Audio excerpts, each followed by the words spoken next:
밑으로 내리고, 안녕하세요. 자, 이어서 또 1교시, 2교시 이론 수업을 해보도록 하겠습니다. 소리 잘 되고, 공유. 이어서 진도 나갈게요. 우리 잘 나옵니다. 아토피 피부염, 그 밖의 아토피 피부염 유발 인자에 대해서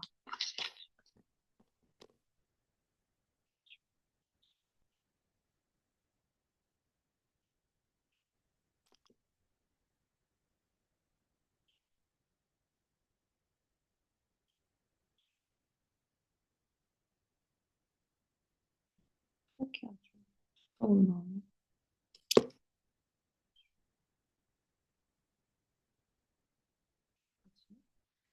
음, 하면 되고요.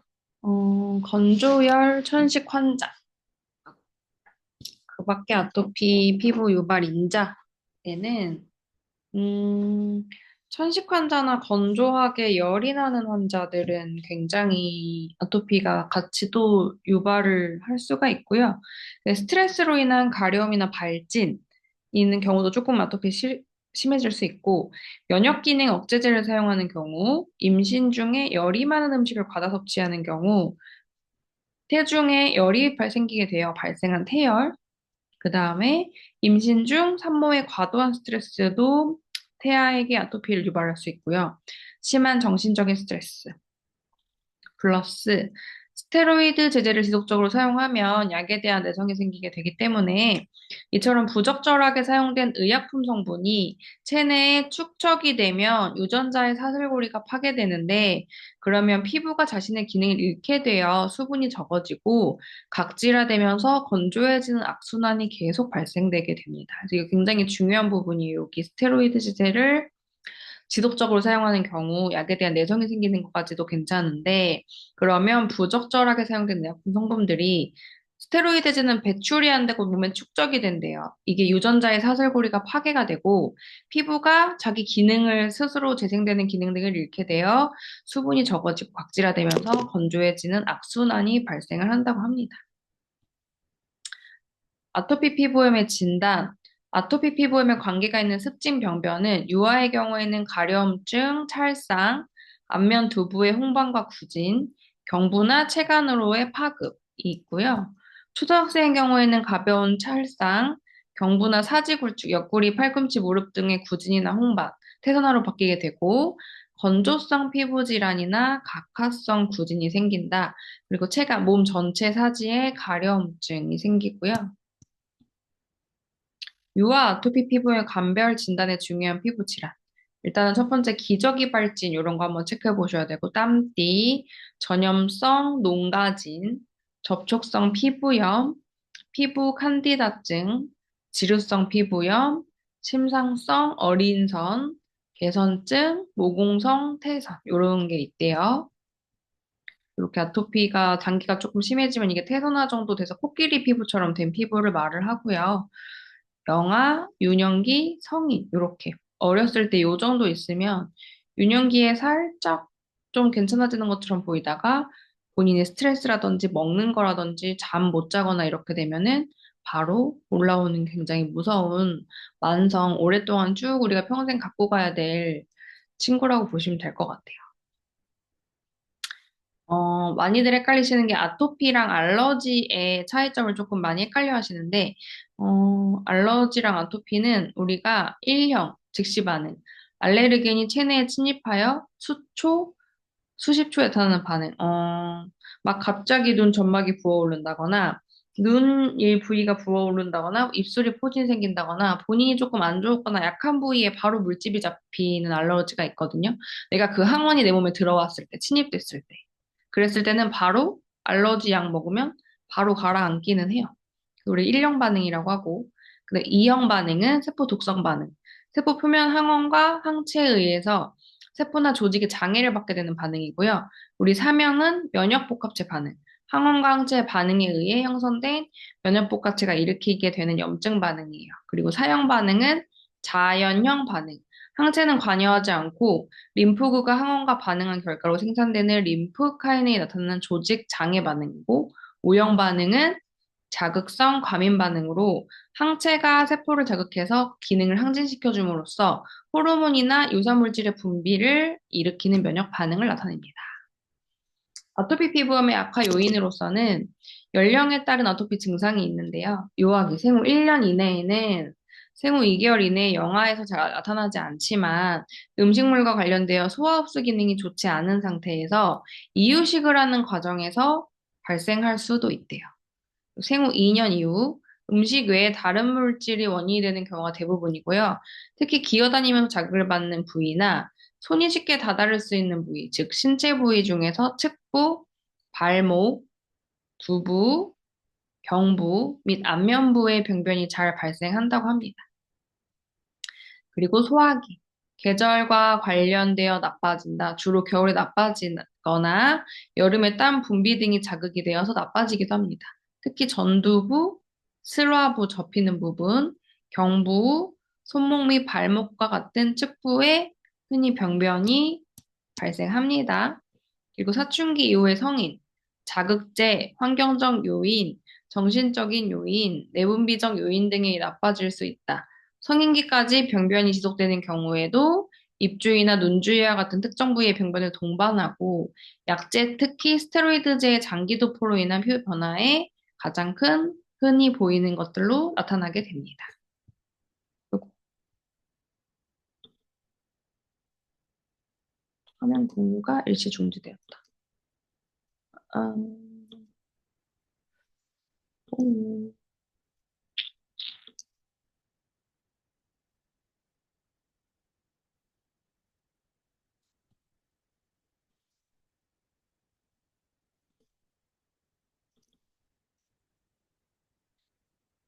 중지되었죠? 다시 공유. 잘 보입니다. 오케이. 아토피 피부의 약화인자, 악화시키는 요인. 음. 아토피 피부염 약화 인자는 건조할수록 더 많이 약화가 돼서 우리가 보습제 굉장히 잘해줘야 된다라고 이야기를 하고요. 땀이 나고 나면 또 수분을 다 뺏어가기 때문에 그때 엄청 건조함을 느끼고 정서적인 스트레스, 공기 감염이나 병균 감염이나 오염이나 감염이 되게 취약하고요. 음식 알러지, 피부 자극, 알레르기를 유발하는 물질, 심리 감정을 가려움증에 긁는 것으로 표출을 하게 된다고 합니다. 그리고 아토피 피부염을 악화시키는 요인에는 첫 번째가 아토피 환자의 체질이 있고요. 두 번째가 환경 오염, 세 번째가 활성산소, 그리고 네 번째가 초콜릿, 커피, 코코아, 과자 등 인스턴트 식품. 그 다섯 번째는 수면 부족과 과로, 스트레스 등의 정신적 요인. 그 다음에 여섯 번째가 주부 습진으로 들 수 있습니다. 개인 특유의 악화 요인은 콩, 달걀, 우유, 쌀, 밀, 메밀 등의 음식 알레르기가 같은 개인의 체질이고요. 진먼지, 진드기, 금속 알레르기 등 말미암은 특수 알레르기가 있을 수 있다. 아토피 피부염의 증상으로는 유아기 피부염은 생후 2개월에서 2년 사이 양볼과 볼의 소양성 홍반으로 나타나고요. 이 홍반에는 미세한 수포가 발생하고 이 수포가 터져서 수분성 가피를 형성하게 된다. 이들 병변은 급속히 몸의 타 부위로 번져서 머리, 목, 이마, 손목, 그리고 팔과 다리에 발생하며 둔부에 나타나는 경우도 간혹 있다. 가장 흔한 형은 수분형이지만 여러 가지의 다양한 병변을 볼 수가 있다. 삼출이 심한 경우도 있고 때로는 긁거나 문지르고 하여 감염을 일으켜 가피, 농포, 침윤성 병변을 보이기도 하고요. 수포는 대개 구진으로 대치되며 침윤반의 특징으로 태서나 병변으로 나타날 수 있다. 소양증은 심하게 나타나는데 이는 이 질환의 주 증상이라고 보시면 될 것 같습니다. 소화기 아토피 피부염. 2세에서 10살까지에 보이는 소화기의 습진은 동일한 장소에 진물이 적고 보다 건조한 병변이 구진성으로 나타나는 경향이 있으며 유아기 습진보다 다소 경미한 급성 병변을 보인다. 병변이 나타나는 전형적인 부위는 전주부, 스바부, 손목, 안검, 안면, 목 주위 등으로 땀이 잘 나는 곳에 호발되는데요.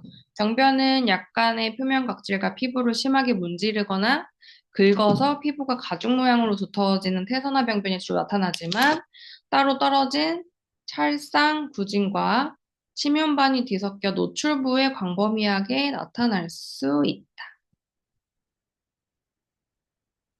사춘기 및 성인 아토피 피부요. 성인기의 국한성 홍반, 인설, 구진 또는 수포성 반을 형성하거나 소양성 태선화반으로 나타난다. 병변은 전주와 슬화, 목, 이마, 눈 주위이며 손과 손목의 톤이 나타나는 부위이다.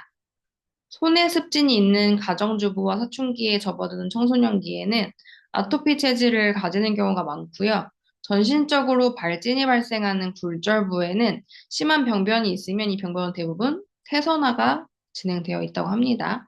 기본 병변은 건조하고 약간 융기된 평평구진으로 이들이 유합하여 태선화 양성을 보이게 되며 대부분 긁은 흔적이 있대요. 긁어서 진물이 나거나 가피를 형성하며 감염을 일으키고 자극성 국소도포제로 인한 염증성 병변이 되기도 합니다. 아토피 피부염의 임상적인 특징. 첫 번째가 피부 건조증. 아토피 피부염의 악화 피부 건조증과는 밀접하게 관계가 있고요.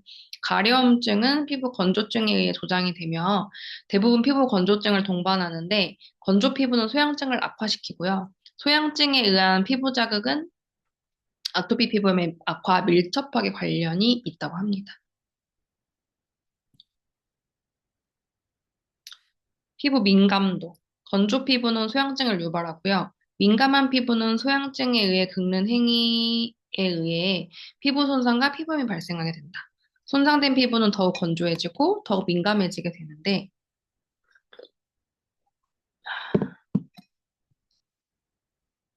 아토피 피부염의 관리 치료. 우리 약물 치료가 있대요. 아까 스테로이드제를 쓰는 게 피부에 계속 좋지 않다고 하는데 이게 사실 되게 악순환이에요.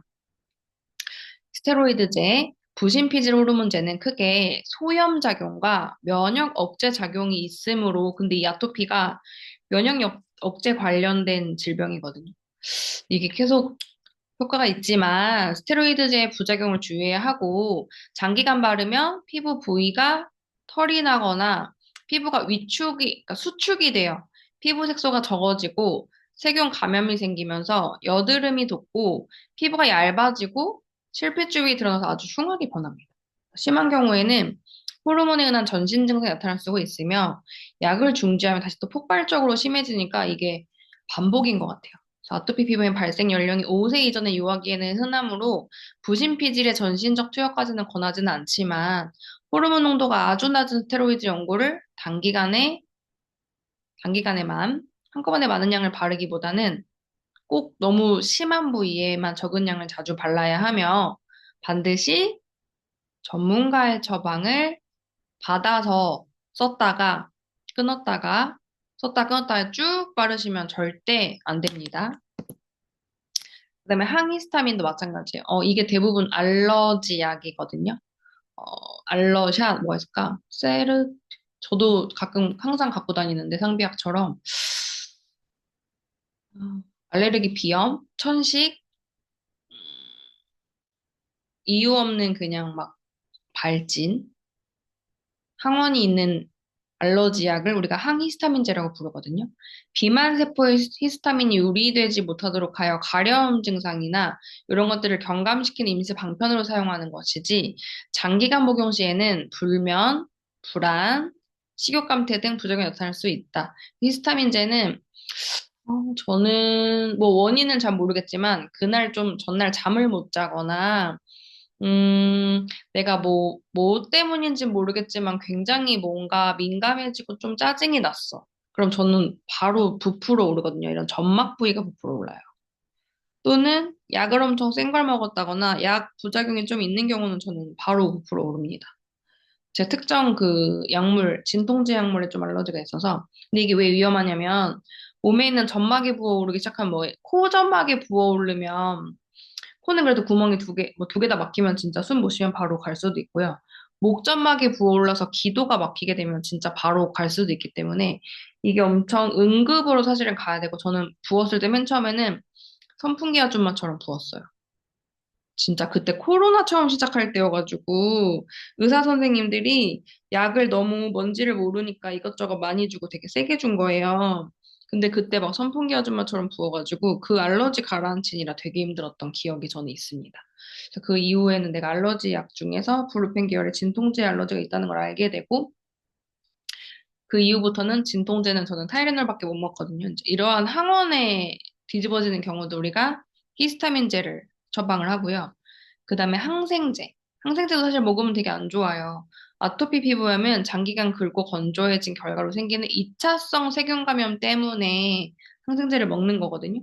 그러니까 피부가 열려 있으니까 그 열린 부위로 세균이 더 많이 들어가고 감염이 더 잘 되는 거예요.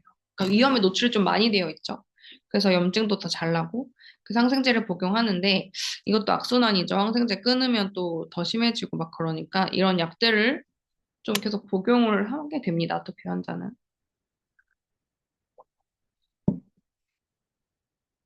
음. 그다음에 그 밖에 약물 치료. 비스테로이드제 연고제는 주로 보습제의 종류인데 피부가 좋아지는 후에도 계속 사용하는 것이 좋고요. 그리고 진정시키기 위해 진정제나 신경안정제를 사용하기도 하고 밤에는 연고를 바르고 플라스틱 랩으로 바른 부위를 덮어두는 방법도 있다고 합니다. 우리가 자꾸 긁고 딱지 뜯고 피나고 막 이러니까 연고 바르고 랩으로 조금 돌리면 거기 싹지 안 뜯겠죠. 그래서 그런 방법들이 있다고 해요. 관리요법에는 심리적인 게 가장 큰데요. 첫 번째가 정신적 스트레스가 면역 기능을 약화시키고 여러 가지 질병의 원인이 된대요. 따라서 아토피 피부염 환자가 정서적 긴장이 발생할 수 있는 문제에 접하지 않도록 심리적인 안정을 얻고 면역 기능을 강화하여 증상 개선되도록 하는 것이 심리요법이다. 라고 봐주시면 되고요. 그 다음에 진드기 예방요법. 알레르겐의 주역인 진드기가 생기는 것을 막는 방법인데요. 진드기는 거미의 일종으로 그 종류가 약 2만 종이나 되며 집안에 서식하는 종류는 약 30개에서 40개 정도 된대요. 진드기의 길이는 0.2에서 0.5mm여서 육안으로 확인하기는 힘들지만 먼지 속이나 애완동물 속의 털, 때, 비듬, 음식 찌꺼기 등을 먹고 산다고 합니다. 생육 조건은 20에서 30도의 따뜻한 온도와 습도 75%가 최적이며 60도씨에서 온도가 1시간 이상 계속되면 거의 사멸한다고 합니다. 또한 저온에서는 번식력이 약화되기 때문에 증식을 방지할 수 있대요. 그러면 집에서 우리 60도 이상 1시간을 틀거나 아니면 춥게 해서 증식을 방지하거나 따뜻하면 이게 생긴다고 합니다. 너무 신기하죠?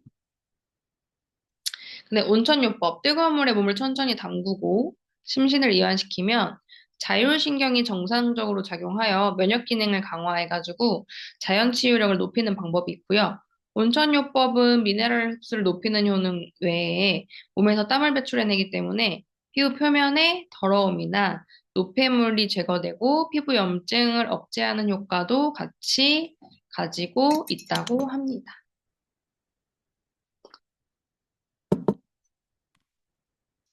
그다음에 강산성수요법. 건강한 피부는 평소에 약산성을 유지하고 있으며 여러 종류의 균에 대항하는 방어 기능이 있으나 아토피 피부의 경우에는 표피 pH가 알칼리성에 가깝고 가려워서 긁기 때문에 2차 감염을 일으키기 쉽대요. 따라서 pH 1.8에서 2.5 정도의 강산성수를 사용함으로써 알칼리성에 가까운 피부를 약산성으로 유도하여 균에 대항하는 방어 능력을 높여주고 염증을 완화시켜 가려움증을 억제하는 것이 강산성수 요법이다. 이때 사용되는 강산성수는 과망간산 칼륨을 물에 용해서 사용하는 것의 형태의 제품 등이 시판되고 있는데 이는 여드름 치료에 효과가 굉장히 좋다고 합니다. 해소용 요법. 피부를 깨끗이 해주고 보습 효과가 있다고 해요. 그러나 오염이 적은 바닷물을 택해야 되고요. 해수 중에는 염화나트륨 외에 염화마그네슘, 염화칼륨 등 미네랄이 함유되어 있으므로 이러한 성분들이 피부 세균 증식을 억제하고 알레르기 증상을 일으키는 히스타민 유리를 억제시켜주는 작용이 있다고 합니다. 그리고 오일요법. 저자극성의 샴푸나 비누 외에 아토피 피부의 증상 개선 효과가 있는 치료제들이 있다. 예를 들면 피지 성분에 가까운 식물 추출물로부터 만든 샴푸나 바디 제품은 땀이나 피지를 적당히 제거해준다는 장점이 있다고 합니다. 또한 식물 오일 자체도 피부의 보습, 피막 작용을 보충하는 데 도움이 되고요. 면역요법으로는 글로불린 단백질을 활용한다고 해요. 면역의 글로불린은 음, 여러 가지들이 마그네슘 같이 있는데 알레르기 반응에 크게 관계를 가지고 있지 않은 것이 있고 면역요법 면역 기능을 저하나 지나친 작용이 이상을 바로잡는 방법이고 대표적인 방법으로는 탈감장요법 등을 들 수가 있다고 합니다. 그리고 마지막으로 식이요법. 극단적인 식이 제한은 발육의 장애를 초래할 수 있기 때문에 주의가 필요하고요. 스트레스나 피로, 피부의 염증에 의해 보다 많은 비타민과 미네랄이 소비되기 때문에 아토피 환자는 비타민과 미네랄을 균형 있게 잘 투여하고 자연 치유력을 높이는 것을 기본적으로 각 개인에게 알맞은 다른 치료법을 병행합니다.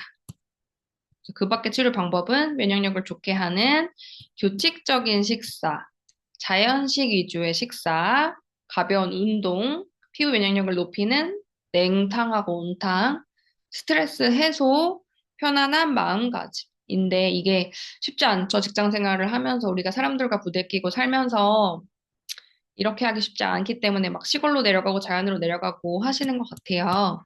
근데 환경도 마찬가지로 뭐 우리가 흙집 짓고 살 수 있는 게 아니기 때문에 아파트라든지 신축이라든지 이런 부분들은 진먼지, 진드기를 제거해 주는 게 좋고요. 겨울철 히터나 높은 온도는 회피하고 자극성 물질을 회피하되 담배 연기, 털이 있는 모든 애완동물, 꽃가루, 균류와 곰팡이의 성장 요인, 축축한 습기, 집안의 온도와 습도의 적당한 수준 유지하는 게 중요하다고 합니다. 여기까지 하고 제가 틀어놓고 시간하고 다음 시간에 피부 질환 이어서 할게요. 감사합니다. 들어주셔서. 여기까지 제가 쉬는 시간은 영상을 조금 틀어놓도록 하겠습니다.